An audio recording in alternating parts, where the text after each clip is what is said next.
میرے پاس ایک بڑی اچھی خبر ہے۔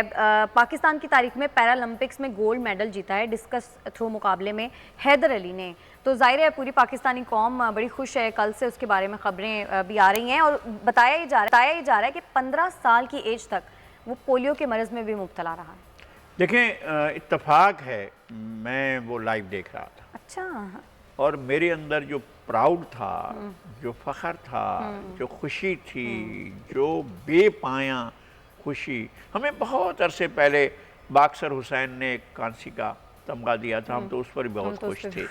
اور ابھی ایک بچہ ہمارا وہ گیا ہے، حالانکہ وہ بہت وہ نہیں جیت سکا ہے کوئی میڈل، جیولن تھرو، ہاں، لیکن اب حیدر علی نے تو ایک کمال ہی کر دیا۔ میں نے اس کے ایک سٹیپ کو دیکھا، اس کے اعتماد کو دیکھا، قدم با قدم جس طرح سے وہ اعتماد اور جس طرح سے اس نے پھینکا، لگ ہی رہا تھا کہ جناب یہ تو بالکل ایک کمال کر دے گا۔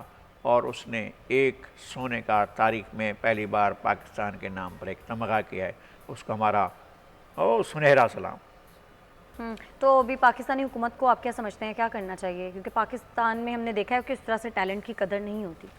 ظاہر ٹیلنٹ کی قدر کرنا چاہیے، ہم بہت سی ایسی چیزوں کی قدر کرتے ہیں جن کی قدر نہیں ہونی چاہیے۔ ایسا ہوتا ہے، ایسا ہوتا ہے، جنہوں نے ملک کو نقصان پہنچایا ہم ان کی قدر کر رہے ہوتے ہیں، ان کے لیے بڑے بڑے ہم تمغے اور اعزازات کر رہے ہوتے ہیں، لیکن ہم اپنے ان نوجوانوں کے لیے کہ دنیا جب پرچم لے کر وہ چلا ہے اور دنیا کے تمام ملکوں میں وہ دکھایا جا رہا تھا تو کیا احساس ہو رہا تھا، کیا سوچ آ رہی تھی۔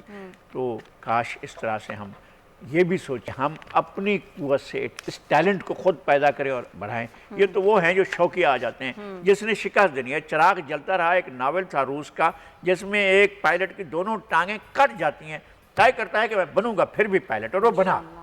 تو بورس پولیوائے کا ایک ناول تھا چراغ جلتا رہا، یہ اسی کی کہانی ہے جو ہمارے اس حیدر علی نے دہرائی ہے کہ چراغ جلتا رہا۔ اور ہمیں اپنے ٹیلنٹ کی قدر کرنی چاہیے اور اپریشیٹ بھی کرنا چاہیے۔ ناظرین سبسکرائب کریں اور بیل دبائیں تاکہ کوئی خبر رہ نہ جائے۔